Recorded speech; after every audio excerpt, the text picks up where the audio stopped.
بسم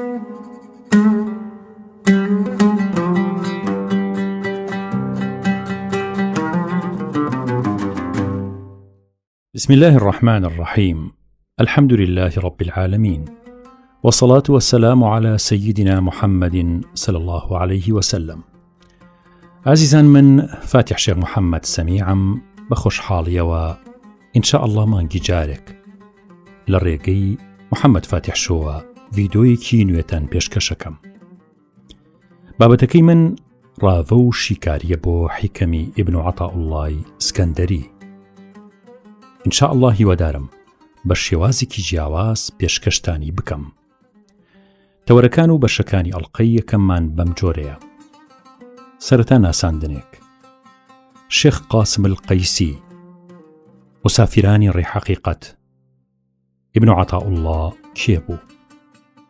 ئیبن عەطاءوڵڵا لە سەرەتایە دژی تەسەووف بوو، شەریعەت و طەریقەت و حەقیقەت لە تائیفەکانی تائیف.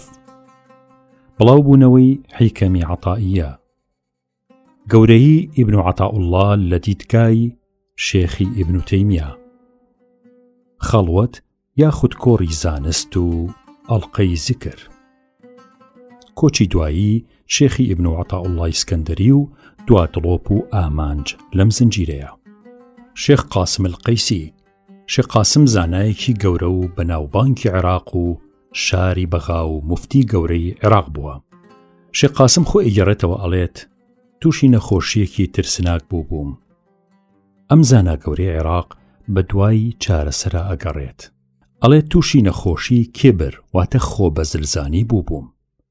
ئەی هاوار، بۆ چۆڵی وڵات لەم مەردە پیاوە گەورانە، لەم زانا ناوازە و بێوێنانە کێ ئێستا لە نەخۆشیەکانی درۆ و تەکەببور و غرور و حرامخۆری و وەزعی خراپی دڵەپرسێت؟ کەی ئەمە بابەتەکانی میحرابی ئەم سەردەمەیە؟ کێ بە دوای چارەسەری دەردی گرانی خۆیان ئەگەڕێت؟ بەڕاستی زۆر خراپ سزادراوین کە ئەم زانا ڕەبانیە وارە عەپاکانەمان نەماوە. شێخ قاسمە فەرمێ پرسوڕام بە هەندێک لە دۆست و دڵڕوونەکانی بەغا کرد. وتیان بڕۆ بۆ بیارە بۆ خزمەتی حەزرەتی شێخی عەلاءەددینی بیارە. ئێمە ئەو شکە بەین چارەی ئەم نەخۆشیەت بکە. ئەبێ و سەردەما چەند بە زەحمەت گەیشتبێتە سلێمانی و دوایی بۆ هەڵەبجە و پاشان بیارەی شەریفە. شێخ قاسمی قەیسی ئەچێتە خانەقای بیارە و دەچێتە خزمەتی شێخی عەلاءەددین. بە خێراتنێکی ئاسایی لێەکەن و ماوەی 3 ڕۆژ لە خانەقا و لە خزمەت شێخی عەلاءەددینە ئەمێنێتەوە. بەڵام زۆر لە سەردڵی گران و قورسە بێت. بۆچی ڕێزی شایستە بە پێگەی خۆی لێ ناگرن؟ ئەم مفتی عێراقە، زۆر ناسراوە و ئەیشی ناسن. ئەی بۆ بێباکن بەرامبەری. ئەو شوێنەوەتە خانەقای بیارە شوێنی لوتف و ڕێز و ئەدەب و قوتابخانەی ڕەوشتە بەرزەکانە. ئەی باشە بۆ لەگەڵ من بەو جۆرن. شەوی سێهەم لە دوای خەتمە بڕیارەیە لە دوای نوێژی بەیانی بچێتە خزمەتی شێخی عەلاءەددین و خواحافیزی لێ بکات و بگەڕێتەوە بۆ بەغا بەبێ چارەسەر. بۆ بەیانی دوای نوێژ و ورد و ئەورات حەزرەتی شێخی عەلاءەددین بانگی لێکات و فەرمێ شێخ قاسم. تەمەن شێخ قاسم زۆر دڵیەکرێتەوە، یعنی گرنگی و ئیهتیمامی پێدرێ. شێخ قاسم، تۆ ئەم باخ و ناوچەی ئێمەت نەبینیوە. با بچین تۆزێ لە خانەقا دوور بکەوینەوە. شێخ عەلاءەددین و شێخ قاسم و کەسێکی ترە ڕۆن دوورەکەونەوە. دەگەنە سەرکانیەک، دەستنوێژەگرن و چەند ڕکعاتێ نوێژەکەن و پاشان لە کتوپڕێکە دوو پیاوی عەرەب بە جیزداشەی سپیەوە زۆر پاک و تەمیزن، زۆر جوان دەرەکەون. لە دووری کانیەکەوە ڕائەوەستن و شێخی عەلاءەددین بە هەڵەداوانە چێتە لایەن و دەستیان ماچەکات و زۆر زۆر ڕێزیان لێگرێت. نێوەندی 20 مەترێک لە شێخ قاسمەوە دوورە بن. سەیری شێخ قاسمەکەن و سەلامی لێکەن و پێئەکەنن و وەکەوەی باسی ئەو بکەن لەگەڵ شێخ عەلاءەددینە. پاشان ماوەیە ڕاوەستن و توێژ لەگەڵ شێخی عەلاءەددینە ئەکەن و پاشان ئەڕۆن. شێخ قاسم زۆری بەلاوە سەیرە بێت. ئەو بەتەما بوو ئەم دوو عەرەبە بە هاوڕێی ڕێی بن بۆ بەغا کەچی ماوەیەک وەستان و ڕۆشتن. شێخی عەلاءالدین گەڕایەوە بۆ لای شێخ قاسم و هاوڵەکەیان و فەرمووی با بڕۆی. ئەدەب و ڕێزی ئەم مەقامانە بە جۆرێکە پرسیار لە شتێک ناکەیت هەتا پێت نەوترێت. گەڕانەوە هەتا نزیکی خانەقای بیارە بوونەوە. شێخ قاسم وتی قوربان تەسبیحەکەم لە نزیکی کانیەکە لێ بەجێماوە ئەچمەی هێنمەوە. حەزرەتی شێخی عەلاءالدین فەرمووی تازە ناگەیتەوە بۆ شوێنە و واسی لێ بێنە. شێخ قاسم وتی قوربان کانیەکە نزیکە بۆچی نەچم بێنم؟ شێخی عەلاءالدین زەردەخەنەیەکی کرد و فەرمووی تۆ زانی لەکوێ بووین؟ ئێمە لە مەدینە بووین و لە کێوی ئوحود بووین. ئەو دوانەش حەزرەتی ڕەسوول الله بوو صلی الله عليه وسلم و لە خزمەتی حەزرەتی ئەبوبەکری سیدیق بوون. هاتبوون بۆ چارەسەری و دەردەی کە تۆ گیرۆدەی بوویت و بۆ ئەو مەسەلەیەش هاتووی بۆ بیارە. تۆ 3 ڕۆژە لێرەی منیش لە مراقەبەیام هەتا بۆ چارەسەر بکەم. بەڵام سوپاس بۆ خوا بۆ چارەسەر کرا. ئیتر شێخ قاسم حاڵ گرتبووی و ئاگای لە خۆی نەما بوو. جلوبەرکی بەبەری خۆیەوە نەهێڵا بوو. هێنابوویانەوە بۆ خانەقای بیارە. شێخ قاسمە فەرمێ دوای ئەوە ئیتر نەخۆشی خۆ بە زلزانین و کبر نەهاتەوە بەلای منە. مسافرانی ڕێی حەقیقەت. شێخ عەبدولوەهابی شەعرانی کە لە ساڵی 898 کۆچی لەدایک بووە ئەفەرمێت لەژێر سایی فەزڵ و ڕەحمی خوایە بووم وەختێ دڵی پڕ کردم لە ئیلهامیەوەی کە خەریکی چاکردنی دەرونی خۆم بم بەبێ مرشید و ئوستادێک. من هەر لە مناڵیەوە خەریکی ترکی گوناه و مجاهدەی نەفسی خۆم بووم. وەختێ ڕێگریەک دەهاتە ڕێکم ئەمویست نزیکە ڕێ بدۆزمەوە. ئەگەڕام بە دوای دەستگیر و شێخ و مرشیدێکی ڕاستەقینەیە. زۆر گەڕام هەتا بیدۆزمەوە. بەڵام لە کەسا ئومێدی خۆمم نەدۆزیەوە. 70 دەستگیر و شێخی زانا و ڕەبانی مەناسی. ئەم 70 ئەوەندە پاک و جێموتمانە بوون وامەزانی فریشتەی لای چەپ شتێکی ئەوتوی لەسەر نەنووسی بن. بەڵام هێشتا بە دوای کامڵترا دەگەڕام. هەتا لە کۆتاییە شێخ عەلی الخەواس بوو بە ئوستاد و بوو بە مرشیدم. لە کاتێکا شێخ عەلی الخەواس نەخوێندەوار و شێخ عەبدولوەهابی شەعرانیش عالمێکی گەورەی متەبەحر بوو. ئیتر شێخ عەبدولوەهابی شەعرانی بە فەنای خۆی و دۆزینەوەی مرشیدی خۆی ئەبێتە شێخی شەعرانی. ئیبن عەطاءوڵڵای سکەندەری کێ بوو؟ ئیبن عەطاءوڵڵاه ناوی تاجەددین ئەبولفەزڵی ئەحمەدی کوڕی محەممەدی کوڕی عەبدولکەریمە کە بەناوبانگە بە ئیبن عەطاءوڵڵای سکەندەری. بنەماڵەکان لە ئەسکەندەریەی میسر نیشتەجێ بوون.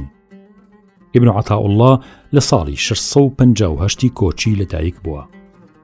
هەروەکو شێخ عەبدولکەریمی باپیری سەرقاڵی زانستە شەرعیەکان بووە و ئاواتی ئەوە بووە کە بگاتەوە بەو زانستە شەرعی و دینیانەی کە باپیرە عەبدولکەریمی پێی گەیشت بوو.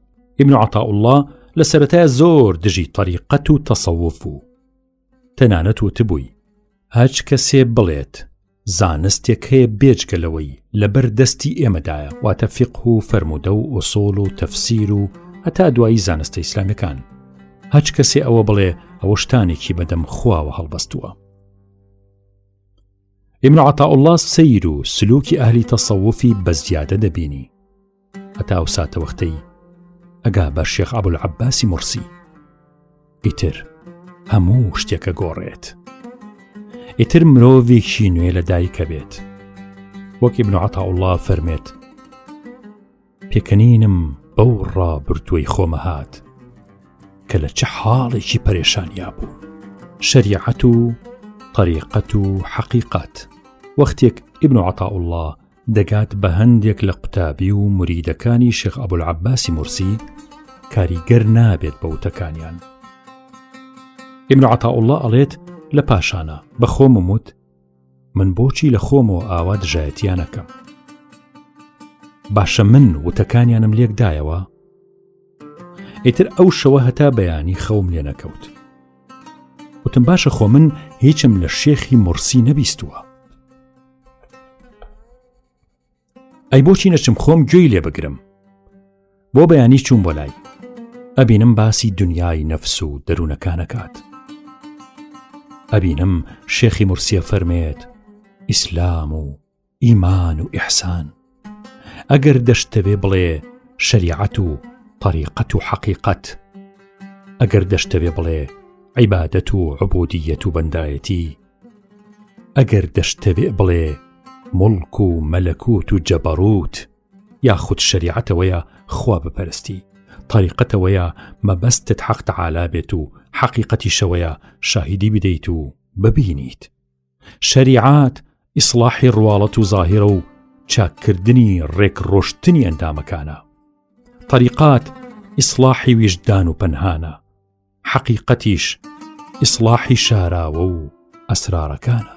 بینیم شێخی مرسی لە دەریایەکی بێ بنەدووە. ئیتر محیبەتی ئەم مەردەکەوتە دڵم.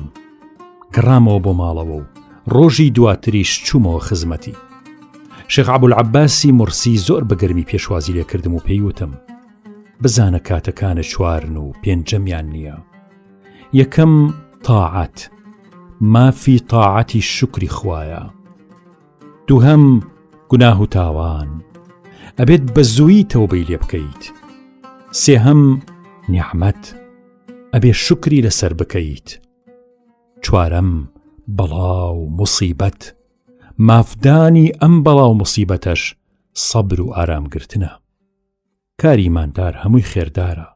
شێخ عەبدولعەباس بە ئیبن عەطاءوڵڵای فەرموو واللهی تۆ بیتە ئیمامی هەردوو مەزهەبی شەریعەت و حەقیقەت. ئیبن عەطاءوڵڵا فەرمێ وەختێ لە خزمەتی شێخی مرسیدا هاتمە دەرەوە، ئەتوت کراسێکی کۆنم لەبەرابووە و لام بردووە و کراسێکی نوێم پۆشیوە. ئیبن عەطاءوڵڵا لە قۆناغی یەکەمی ژیانیا خەریکی زانستەکانی فەرموودە و تەفسیر و ئوسوڵ و زانستی کەلام و فەلسەفە و زانستە باوەکان بوو. زۆر شارەزا و بلیمەت بوو تیایاندا. کاتێ لە مەجلیسیا دانیشتی هەستت بە شەپۆلی دەریای زانیاریە کرد. بەڵام ئەم دەفروک و پەجوانەی نوێش پێویستی بە خوشوع و مانای قوڵە. حەج پێویستی بە تەوبە و گەڕانەوەی ڕاستەقینەیە. لە تائیفەکانی تائیف باپیرەی ئیبن عەطاءوڵڵا زانا بووە، بەڵام بەرپەرچی تەسەووف و ئەهلی طریقەتی داوەتەوە. ئیبن عەطاءوڵڵا لە کتێبی لە تائیف المینەنا باسیەکاتوە فەرمێت 18 ساڵان بووم و زانایەکی بەتوانا بووم. گەیشتم بە ئەبولعەباسی مرسی و پێیوتم ئەی فەقیهی زانا، حەزرەتی جوبرەئیل هاتە خزمەتی ڕەسوڵ الله صلی الله عليه وسلم و فەرمووی ئەگەرەتەوێ شاخەکانی دەوری تائیف ئەدەین بەسەر خەڵکی تائیفدا مادام عەزیەتی تۆیان داوە.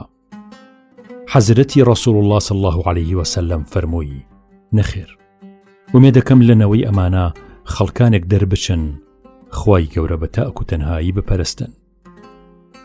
ئیبن عەطاءوڵڵا ئێمەش دوعامان لە باپیرەی تۆ نەکرد، وازمان لێهێنا هەتا ڕێگەکە بۆ هاتنی تۆ سانابێت. دۆستانی خوا نازیان هەیە.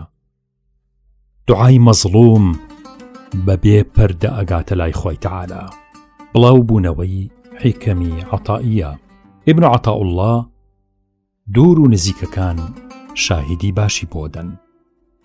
پێشەوایەکی دنیا نەویست بوو. خوای گەورەش نوری خۆی خەڵاتی دڵی ئەو کرد. ئەوە بۆ حیکەمی عەطائیەی نووسی.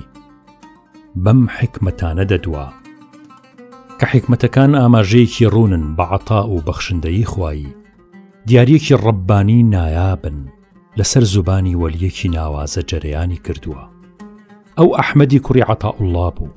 حکمەتەکانیشی عەطای خوایی بوون. حکەمی عەطائیە لەسەر زوبانی زانایان و مریدانی ڕێبازە نورانیەکانی تەسەووف تەرک نابێت. حکەمی عەطائیە لەسەر زوبانی زانایان و مریدانی ڕێبازە نورانیەکانی تەسەووفە و تەرکی ناکەن. هەتا ئێستاش هەندێک لە کۆلێژەکانی زانکۆی ئەزهەر دەیخوێنن.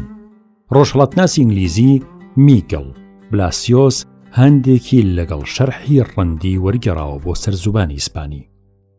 تەواوی حیکەمی عەطائیە کە 264 حکمەتە، ڕاوە و تەفسیری لا حەولە وەلا قووەتە ئیلا بیللایە، خواناسیەکی پاڵەفتە و ناوازەیە. حکمەتەکان گەنجینەیەکی بەخشراوی گەنجینەکانی عەرشن. گەورەی ئیبن عەطاءوڵڵا لە دیدگای شێخی ئیبن تەیمیەوە. شێخی ئیبن تەیمیە ڕەحمەتی خوای لێبێ قەدر شوناسی ئیبن عەطاءوڵڵا بووە، بە وەلی خوا ناوی بردووە، لە کاتێکە ڕاو بۆ چوونیان لەگەڵ یەکتر جیاواز بووە. ئیبن عەطاءوڵڵا وەکو زۆرینەی زانا پایە بڵند و معتەبەرەکانی ئەو کاتەی ئومەتی ئیسلامی شاهیدیان لە دژی ڕاو بۆ چوونە نەگونجاو و شازەکانی ئیبن تەیمیە داوە. بەو هۆیەوە خرایە زیندان. کاتی ئیبن تەیمیە لە زیندان دەرچوو، بە ئیبن عەطاءوڵڵای وت: من هیچ گلەییم لە تۆ نییە و لۆمت ناکەم، چونکە تۆ حەق و ڕاستیت وتووە و لەبەرخوا شاهیدیت لە دژی من داوە. بەڵام لە نێوانمانە خلاف و جیاوازی هەیە و من ئەڵێم ئیستیغاسە و تەوەسل دروست نییە و ئێوەڵێن دروستە. منازەرێکی زۆر گرنگ و بەناوبانگ لە نێوان ئیمام ئیبن عەطاءوڵڵا و شێخی ئیبن تەیمیەدا ڕووی داوە. ئیبن تەیمیە لە زۆرێک لە ڕاوبۆچوونەکانی دەربارەی تەسەووف پەشیمان بۆتەوە. چەند کتێبێکی لەسەر ستایشی تەسەووف نووسیوە، وەک کتێبەکانی توحفەی عێراقیە و الفرقان بین ئەولیاء الشەیطان و ئەولیاء الرەحمان و ڕیسالەت التەسەووفیشی نووسیوە. ئیبن تەیمیە بەرز و نزمی و پاشگەزبوونەوە و دیسانەوە گەڕانەوە سەر ڕاپێشینەکانی زۆر بۆ لە ژیانی خۆیان.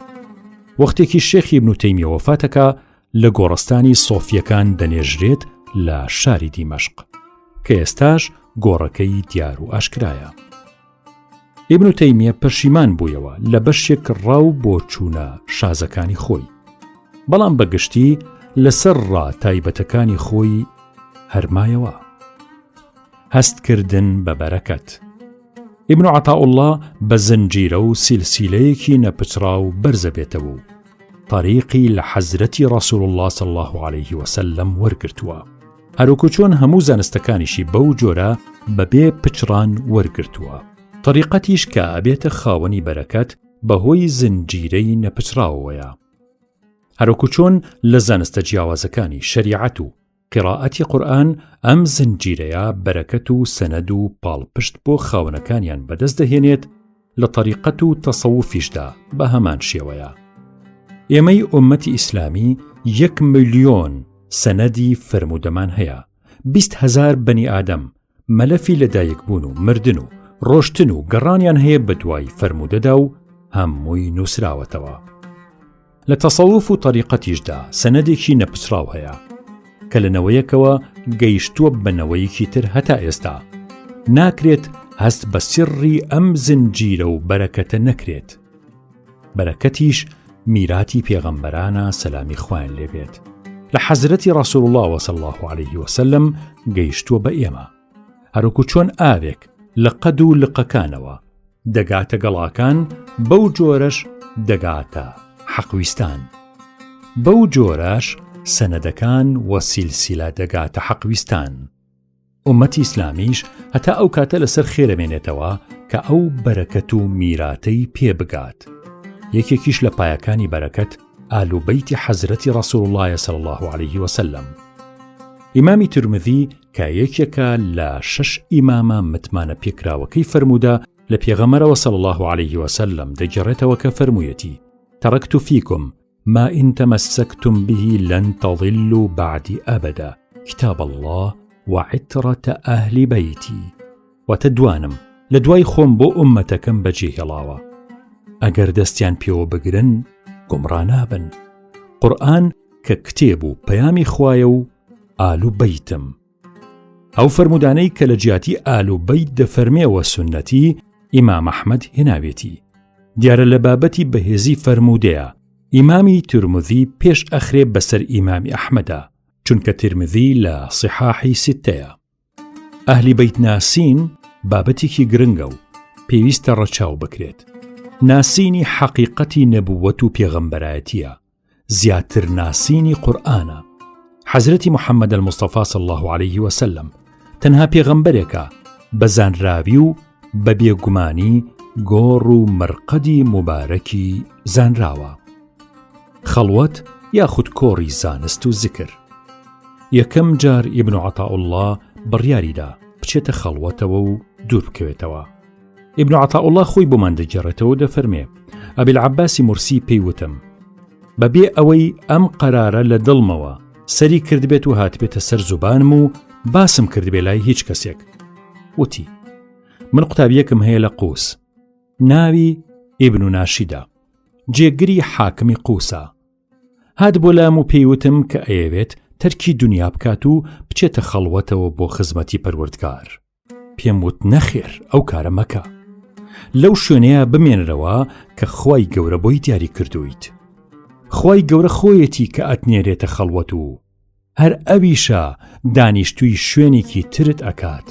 قەناعەت بەو شوێنە هەبێت و بەرەکەت و عیبادەت لەو شوێنەیە کە خوا بۆ دیاریەکە. ئیبن عەطاءوڵڵا ئەفەرمێ ئیتر خوای گەورە ئەو خەیاڵەی لە دڵ دەرکردم و وانە و دەرسم وتەوە هەتا ئێستا و دیارە هەتا وەفاتی شەکات هەر لەسەر هەمان ڕێبازەمێنێتەوە.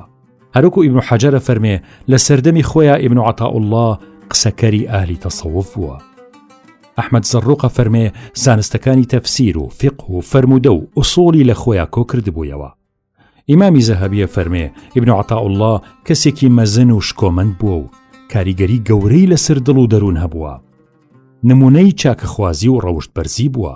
لە زانکۆی ئەزهەری شەریفە لەسەر کورسی تایبەتی عیلم دانیشت و وتەکانی ڕۆحی مرۆڤی ئارام و ئاسوودە ئەکرد.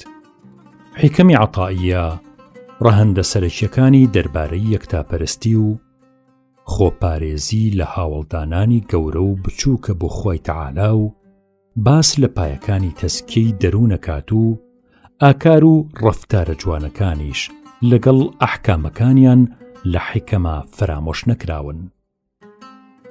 حیکەمەکان وردن لە چنین و نەرمونیانن لە سرد و نووسینە، قوڵ و پڕمەدلولن لە شێواز و دانایی لە دانان و زۆر جوانن لە ڕێکپۆشی و وشەکاندا.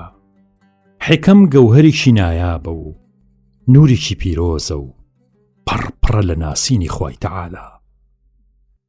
سەرکەوتن و میعراجێکی ڕۆحیە، ڕەوشتە ئیلاهیەکانی پێئاشناکات، فتوحاتێکی خواییە لەسەر زوبانی بەندەیە لە بەندە ڕاساڵەکانی حەق تەعالا نووسراوە. ئەوەی ئەم یاقوتانە هەڵبگرێت و لەسەر بەرۆکی معنەوی خۆی دایان بنێت دەگاتە پلە باڵاکانی عیرفان و تەسەووف و حەقیقەت. ئەوەی ئاوی ئەم ڕووبارە خۆشڕەوتە بخواتەوە ئەبێتە مەدهۆشی مەردە و نەشاراوەکان. بێدەنگی ئەبێتە ڕازێکی زۆر گەورەی ئەو مرۆڤانە. حیکەم دەرگایەکە بۆ دەروازەکانی شەریعەت، سلوک و ئامرازە بۆ گرتنەبەری تەریقەت. ئیتر گەشتی سالک لێرەوە دەکاتە حەقیقەت. ڕاوەستان لەسەر حیکەم گوزەر نەکردنی ئەوێت، دڵی پاک و بێخەوش و سەلیمی ئەوێت، عەقڵێکی ڕووناکی ڕووناک بیری ئەوێت، نەفس و نەفەسێک کە لە موجاهدە و پلەبڕینە ماندوو نەناس بێت.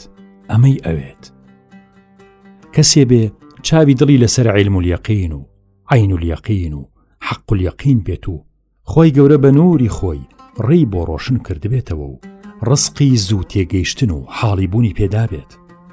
چاوی کردبێتەوە لەسەر ناتەواویەکانی نەفسی خۆی و دانان بە خراپی خۆیە. دەست بەتاڵی کردبێ لەسەر قاڵیەکانی جیهانی هەستەوەرەکان. لە نزیکە ڕێی گەیشتن دای نابێت و سۆز و عەتف بارانی بکە هەتا ئاگری دوورکەوتنەوەی دەکوژێتەوە و لە قورب و نزیکی چێژە بینێت و حاڵیە بێت. ئەوەی خۆی نەناسێ قاچی ڕۆشتنی ئەم ڕێگا و تەریقەتەی نییە.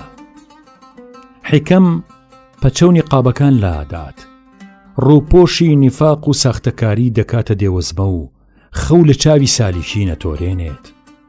یەکێک لە عارفەکانە فەرمێ هەچ کەسێ 2 ڕۆژ لەگەڵماندا بنیشێ بەختەوەری هەردوو دنیای دەستەکەوێت. وتیان چۆن ئەمە ڕووەدا؟ وتی ڕۆژێکی تەرخانەکە بۆ دەرچوون و وازهێنان لە هەژدیهای نەفس و شیلاوگەی دنیا. ڕۆژێکیش بە ڕۆح و گیانی داخڵ بە کۆڕی نزیکانی لای خوا بێت و ئەچێتە خزمەتی پەروەردگار. ئەبێ شارەزای ڕێبڕینی خۆت بی لە خزمەت خوای گەورەیە. اینجا پێگەیت ئایا تۆ چەندە ئاگداری مەقامەکانی خەوف و ڕەجایت؟ سەرپۆشین و شەرموشکۆت پێگەیشتووە؟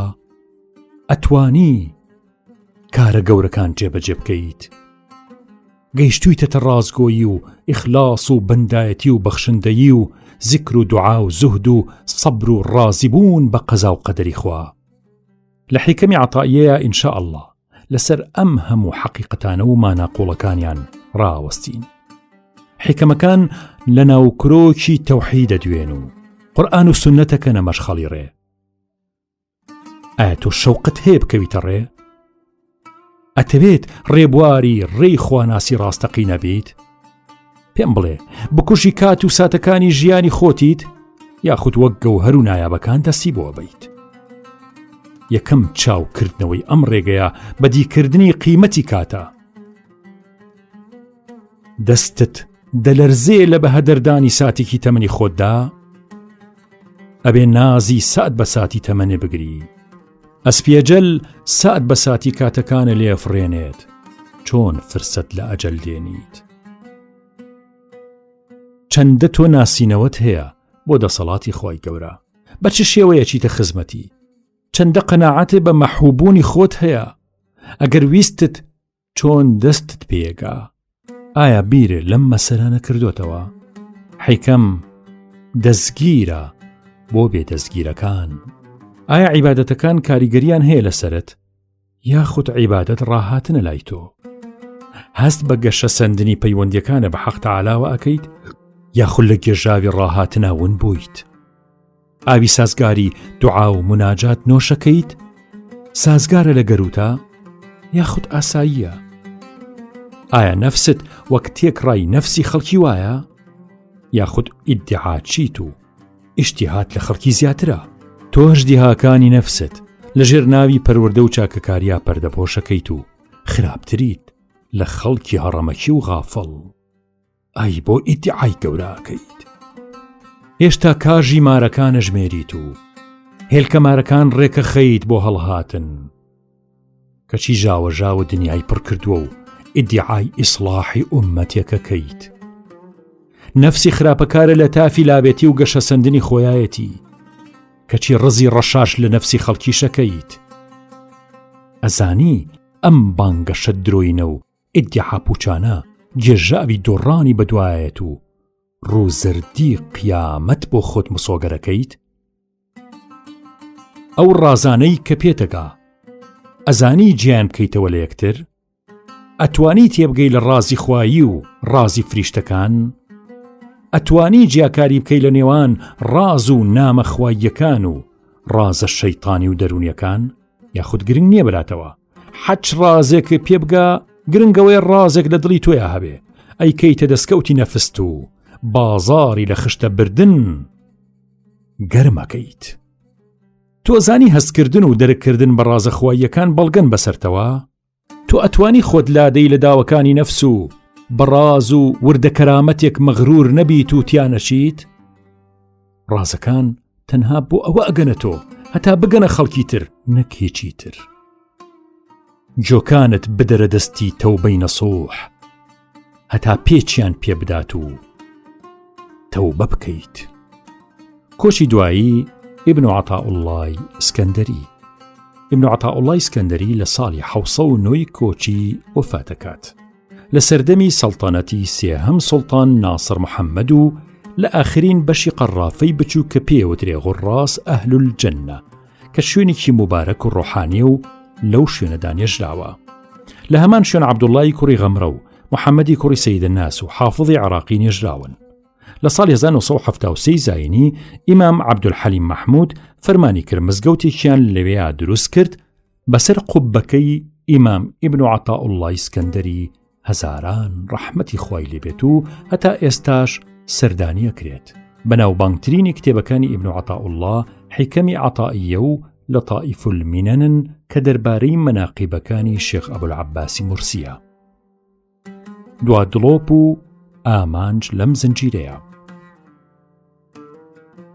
ئەبوبەکر محەممەدی کوڕی موسای واستی ئەفەرمێت ئێمە تێوە گلاوین بە سەردەمێک کە نە ئاداب و جوانیەکانی ئیسلاممان پێوە ماوەتەوە و نەڕەوشتە جوانەکانی نەفامی و نەخەون و ئومێدەکانی خاوەن مروءەت و مەردایەتی.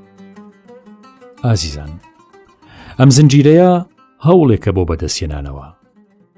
ژیانەوەیە، نەک لە ڕابردووە ژیان. ئومێدێکە بۆ گەڕانەوەی سوارچاکەکانی مەیدانی شەریعەت و حەقیقەت و طەریقەت. سەرنجێکە بۆ تێڕامان و ئاشنایەتی لەگەڵ جوانی و شەریعەت و حەقیقەت بەبێ لە دەستدانی واقع. ئەم زنجیرەیە مەودایەکی بەرفراوانە بۆ جێکردنەوەی خەڵکی جۆرا و جۆر لە باسنەی ئیمان و محەبەت و خۆشەویستیدا، بە ئومێدی هەناسەیەکی پاکی ژیانەوە و دڵخۆشبوونتان بە پرۆژەکەمان، بە ئومێدی دوعای خێر. خۆتان لەگەڵ.